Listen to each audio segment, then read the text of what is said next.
बेलपत्र चढ़ाइएगा तो विषम संख्या में के अंत में आप लोग आरती जरूर कर लीजिएगा। नमस्ते फ्रेंड्स, मैं खुशबू मिश्रा स्वागत करती हूं अपने चैनल खुशबू मिश्रा ब्लॉग में। कैसे हैं आप सब? मुझे कमेंट में ओम नमः शिवाय ज़रूर लिखिएगा। और आज इस वीडियो में जानेंगे शिवरात्रि के दिन भोलेनाथ की पूजा हम कैसे करें। तो सबसे पहले आप सूर्योदय से पहले उठ जाइएगा। सूर्योदय से पहले उठ के और जो घर की साफ़ सफाई है वो कर लीजिएगा। उसके बाद हमें स्नान कर लेना चाहिए। और इस दिन हमें दातुन का प्रयोग ही करना है। व्रत के दिन दातुन का ही प्रयोग किया जाता है। और उसके बाद आप लोग स्नान कर लीजिएगा। स्नान करने के बाद साफ स्वच्छ वस्त्र पहन लीजिएगा और हो सके तो 16 श्रृंगार जरूर करके ही हमें मंदिर जाना चाहिए। तो आप लोग गले में मंगलसूत्र, मांग में सिंदूरा से उस दिन मांग भर लीजिएगा और पैर में महावर लगा के मतलब अच्छे से सज सवर के ही हमें महादेव भोलेनाथ का पूजन करना है। तो पूजा करने के लिए सबसे पहले हम जल लेंगे। पूजा करने के लिए हम ये जल लिए हैं। आप घर से ही एक लोटे में जल भर के लाइएगा। वो तीर्थ यात्रा के समान होता है। ये भगवान को हम वस्त्र स्वरूप का अलावा समर्पित करेंगे। आप कोई आपके पास वस्त्र है तो वो भी समर्पित कर सकते हैं। ये जनेऊ है, ये धूपबत्ती हो गया, ये रोली है, अक्षत है, ये कपूर हम ले लिए हैं आरती करने के लिए। और भगवान को लगाने के लिए ये अष्टगंध है। या तो भगवान को हम उजला चंदन लगाएंगे या अष्टगंध ही भगवान को हम लगाएंगे। ये इत्र हो गया। भगवान को इस दिन इत्र भी लगाया जाता है क्योंकि उस दिन भगवान की शादी की वर्षगांठ है, तो हम लोग इत्र लगाएंगे। ये अबीर है। इस दिन पूजा में भगवान को हम अबीर चढ़ाएंगे। ये हल्दी है, ये तिल हो गया। और दीपक आप मिट्टी का घर से ही ले लीजिएगा। और तिल के तेल का भी आप दीपक जला सकते हैं। घी है आपके पास तो घी का भी दीपक जला सकते हैं। इस ले लेंगे। और पूजा में आप लोग बेलपत्र ज़रूर लाइएगा। और कुछ हो या ना हो लेकिन पूजा के लिए आप लोग बेलपत्र ले लीजिएगा। ये धतूरा का फूल चाहिए और ये हम माला ले लिए हैं भगवान को पहनाने के लिए। ये दूर्वा है, ये समी का पत्ता है और ये अड़हुल का फूल है माता को चढ़ाने के लिए। माता पार्वती को अड़हुल का, जिसे गुड़हल का फूल कहा जाता है, वो भी चढ़ाया जाता है। ये प्रसाद है। और भगवान को इस दिन बैर ज़रूर चढ़ाना चाहिए। शिवरात्रि के दिन बैर का विशेष ज़्यादा महत्व है। और ये भस्म है। और मुझे अभी दूध नहीं मिला था इसीलिए मैं दूध नहीं ला पाई हूँ। आप लोग को दूध मिले तो आप पंचामृत से भी भोलेनाथ का अभिषेक कर सकते हैं। तो जल में हम थोड़ा सा काला, ये तिल है, ये डाल देंगे। थोड़ा सा हम काला तिल डाल देंगे। ये अक्षत है तो ये हम अक्षत डाल देंगे। ये गुड़ है तो गुड़ जल में ही हम डाल देंगे। और इसमें आप थोड़ा सा जल में गंगाजल ज़रूर डाल दीजिएगा। और उसके बाद हम भोलेनाथ का अभिषेक करेंगे। आप लोग को दूध मिले तो आप लोग दूध से जल अभिषेक कीजिएगा। मेरे पास अभी दूध नहीं था इसलिए मैं दूध नहीं लाई हूँ। और धीरे धीरे जब भी भोलेनाथ को हम जल चढ़ाएंगे तो सबसे पहले यहाँ पर दाहिने साइड में गणेश जी का वास होता है।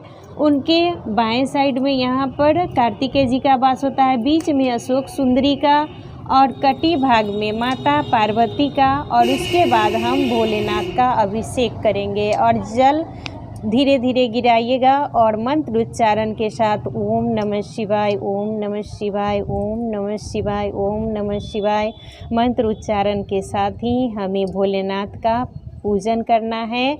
और जब आप पंचामृत से अभिषेक कीजिएगा तो सबसे पहले हमें जल से ही अभिषेक करना है। उसके बाद आप पंचामृत से अभिषेक कीजिएगा। फिर उसके बाद आपको जल से अभिषेक करना है। और पूजा करते समय आप लोग दिशा का ध्यान अवश्य रखिएगा। आपका मुख उत्तर दिशा की तरफ होना चाहिए और दक्षिण दिशा में बैठ के ही पूजा कीजिएगा। तो हम भोलेनाथ पे ओम लिखेंगे। तो इस तरीके से आप लोग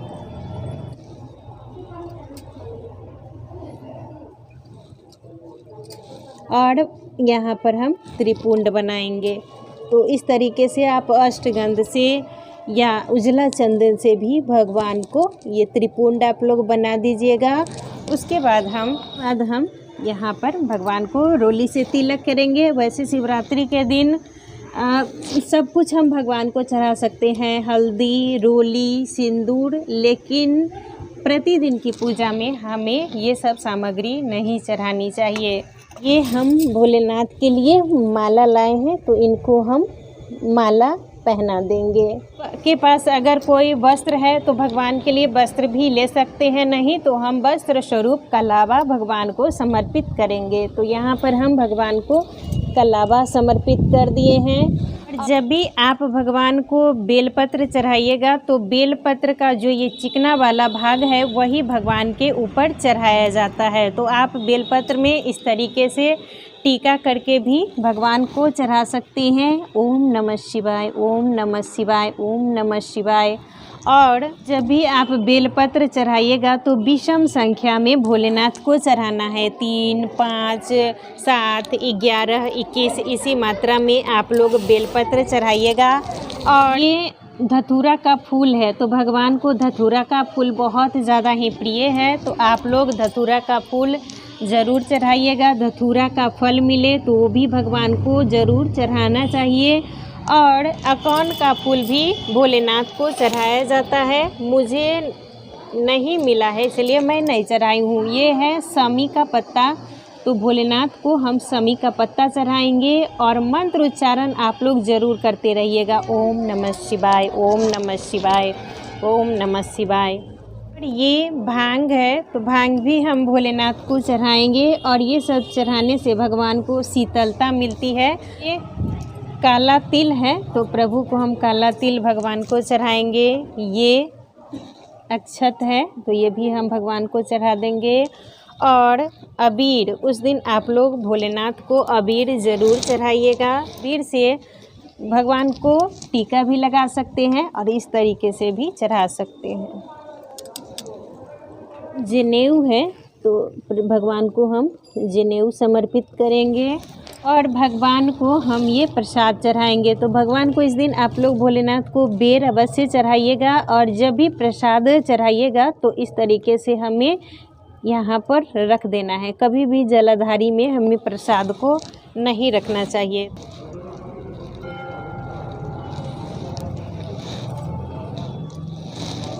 ये फूल है, तो प्रभु को हम भगवान को फूल चढ़ाएंगे। ये इत्र है, तो आप लोग इसके पास इत्र हो तो भगवान को अवश्य चढ़ा दीजिएगा। दिन आप लोग मंदिर जब जाइएगा तो कुछ पैसा आपको ज़रूर चढ़ाना चाहिए। और कभी भी मतलब सिक्का ही चढ़ाइएगा, रुपया नहीं चढ़ाना चाहिए।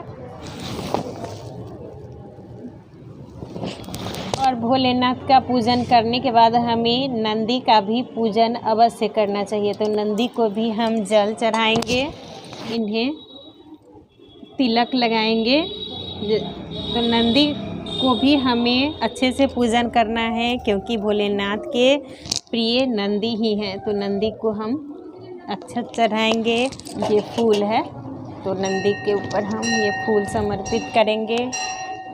और यहाँ नंदी को भी हम बेलपत्र चढ़ाएंगे है। तो नंदी को हम दूर्वा चढ़ाएंगे। नंदी को भी चढ़ाइएगा, गणेश जी को चढ़ाइएगा। और ये फल है।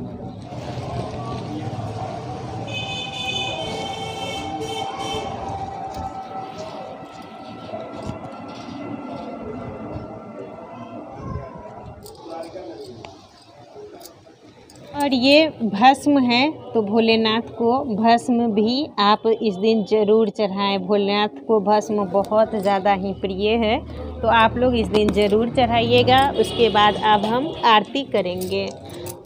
तो पूजा के अंत में आप लोग आरती ज़रूर कर लीजिएगा। जय शिव ओमकारा, प्रभु शिव ओमकारा। और इसके बाद हम नंदी को भी आरती दिखा देंगे। और इसी तरीके से हमें भोलेनाथ का पूजन करना है। और भोलेनाथ की हमें कभी भी आधी परिक्रमा करनी चाहिए। तो आप लोग कभी भी ये जो जलाधारी है उसको नहीं लांघिएगा। भोलेनाथ की आधी परिक्रमा की जाती है। और पूजा करने के बाद आप लोग आरती ज़रूर कर लीजिएगा। और थोड़ा सा बचा के ही कीजिएगा, क्योंकि शिवरात्रि के दिन मंदिर में बहुत ज़्यादा ही भीड़ रहती है। और पूजा करने के बाद हम भगवान को प्रणाम कर लेंगे।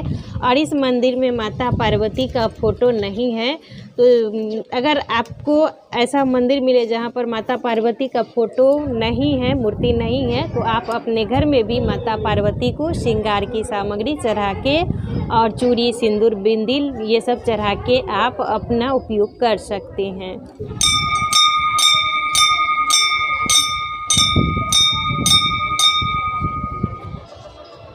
और भोलेनाथ का पूजन करने के बाद ही हम गणेश जी का पूजन करेंगे। तो आप लोग पहले भोलेनाथ का ही जल अभिषेक कर लीजिएगा, उसके बाद ही हमें गणेश जी का पूजन करना चाहिए। और माता पार्वती का अगर मूर्ति हो तो आप लोग वहाँ पर अपना श्रृंगार की सामग्री जो है वह स्पर्श करा लीजिएगा। और इसी तरीके से हमें पूजन करना है। तो आज का वीडियो यहीं तक था। फिर मिलूंगी एक नए वीडियो में। वीडियो अच्छा लगे तो इसे लाइक ज़रूर कीजिएगा, मेरे चैनल को सब्सक्राइब कीजिएगा। फिर मिलूंगी एक नए वीडियो में, तब तक के लिए नमस्कार।